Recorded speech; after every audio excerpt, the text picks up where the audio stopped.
Morin-Desailly pour le groupe Union centriste pour 4 minutes.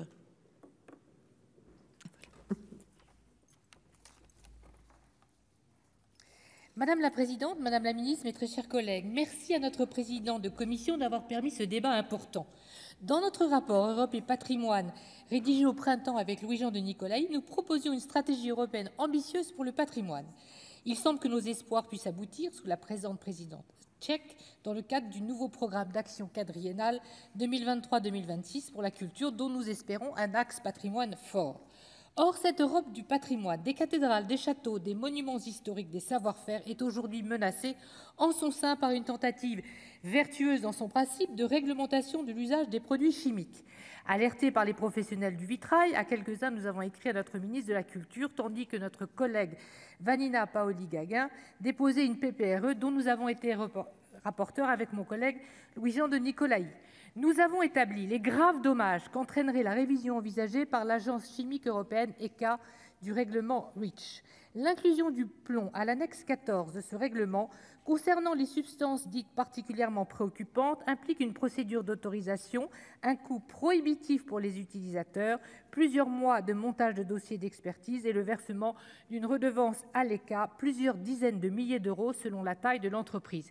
Il en irait à court terme de la survie même des TPE et PME françaises du secteur du patrimoine par une telle procédure, devant de toute façon, selon REACH, céder la place à une interdiction pure et simple. Les parlements nationaux, mes chers collègues, doivent jouer leur rôle de lanceurs d'alerte auprès de leur gouvernement, représentés dans le comité d'experts de l'agence. Tel est bien le sens de la résolution européenne du Sénat, Madame la Ministre. Nous avons également adressé un avis politique à la Commission européenne. Lui reviendra en effet de suivre ou non la recommandation de l'ECHA, puis de proposer en principe sous 12 mois un projet de règlement qui devrait donc intervenir d'ici la fin de l'année 2023. Madame la ministre, confirmez-vous ce calendrier ? Tout comme les maîtres verriers, nous sommes inquiets car la France concentre plus de 60% du patrimoine de vitraux européens, la plus grande surface du monde. De nombreux joyaux de nos régions sont inscrits sur la liste du patrimoine mondial de l'UNESCO. Bien d'autres secteurs et métiers du patrimoine sont concernés. Nous en avons dressé la liste dans notre rapport et la PPRE adoptée en commission. Je mentionnerai ici les facteurs d'orgue, près de 10 000 orgues recensés en France, 1 600 sont classés.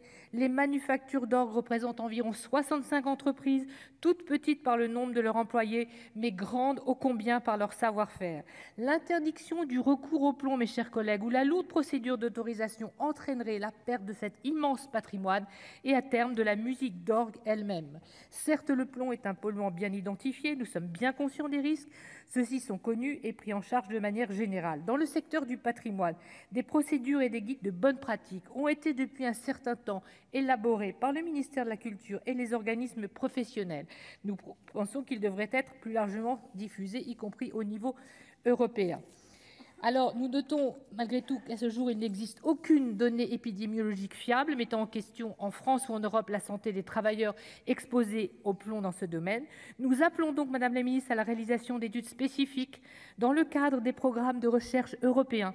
Nous avons d'ailleurs récemment attiré l'attention de la commissaire Maria Gabriel sur ce sujet. Il existe donc bien d'autres voies et moyens d'agir pour la santé que celle d'une révision quasi automatique de REACH, faute de quoi c'est toute une culture européenne, toute une économie touristique patrimoniale, âme et vitrine de nos territoires qui disparaîtront. L'harmonisation européenne ne saurait faire passer toute cette richesse par pertes et profits, au nom d'objectifs certes louables, mais au moyen de procédures contestables et manquant de transparence. Madame la ministre, nous comptons là vraiment sur la mobilisation du gouvernement. Dernière remarque, l'alerte lancée par nos luthiers et archetiers quant à l'usage du Pernambouc, bois précieux d'Amazonie réglementé par la Convention internationale sur le trafic d'espèces menacées. La France et Merci, chers collègues. Merci. Le Brésil a demandé l'interdiction de l'exportation de ce bois. Merci, chers collègues. Vous avez atteint votre temps de parole. Ben oui, mais c'est non. Si chacun a une phrase, c'est ainsi. Monsieur Saumon tout à l'heure avait aussi une seule phrase. Je conclus donc. Le Brésil ayant demandé l'interdiction, nous vous alertons Madame la sur ministre. les conséquences très graves pour le secteur et la profession. Merci beaucoup, Madame la ministre, de vos réponses. Madame la présidente, merci. Monsieur le président, madame la sénatrice, d'abord permettez-moi de saluer le travail que vous avez effectué effectivement avec vos collègues sur ce sujet et soyez assurés qu'avec mes collègues de la culture et de la transition écologique, nous sommes pleinement conscients des interrogations, des inquiétudes des corps de métier du patrimoine qui concernent la classification du plomb au titre du règlement REACH. Alors, d'abord, laissez-moi rappeler que l'identification des propriétés toxiques du plomb, notamment pour la reproduction, n'est pas nouvelle puisque cette substance figure depuis juin 2018 sur la liste des substances extrêmement préoccupantes du règlement REACH. Ensuite, je souhaite revenir sur la procédure qui a conduit à la classification des substances et notamment, comme vous le mentionnez, une éventuelle inscription à l'annexe 14 qui liste les substances dont l'usage est soumis à autorisation. Et pourquoi? Parce que cette procédure repose sur une large association de l'ensemble des parties prenantes concernées. Comme vous savez, l'Agence européenne des produits chimiques procède systématiquement à une consultation publique pour recueillir des informations sur les usages et les tonnages qui seraient susceptibles de modifier les scores de la substance et donc son ordre de priorité par rapport aux autres substances préoccupantes, et ce, avant d'adopter une recommandation. Cette consultation a été organisée du 2 février au 2 mai 2022 et l'ensemble des parties prenantes concernées, fédérations professionnelles et autorités françaises ont pu y contribuer pour fournir des informations, notamment sur les impacts socio-économiques et culturels de cette mesure. En parallèle, la Commission a mené une consultation publique pour obtenir des informations sur les mêmes impacts socio-économiques et culturels que pourrait avoir une éventuelle inscription à l'annexe 14. Et c'est ces informations qui serviront à déterminer la proposition qu'elle fera une fois la recommandation de l'Agence européenne des produits chimiques adoptée. Vous m'avez demandé le calendrier. Effectivement, elle devrait l'adopter d'ici à la fin de l'année 2022. Ensuite, la Commission proposera un projet de règlement et elle ne sera pas tenue de proposer l'inscription du plomb à l'annexe 14. Merci Madame la Ministre. Vous pourrez répondre, je pense, sur... Oui.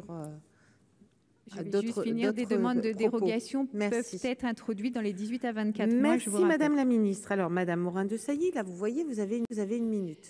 Merci de respecter. Madame la Ministre, les explications que vous me donnez, nous les connaissons déjà puisque vous m'avez réexpliqué le processus. Nous connaissons bien les règles qui ont présidé à la consultation, les résultats de la consultation.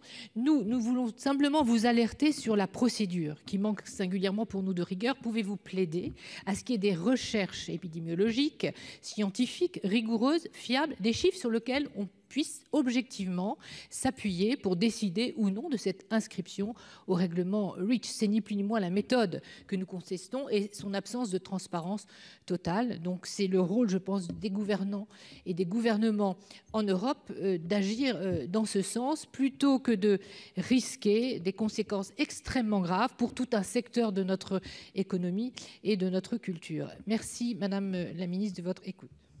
Merci. La parole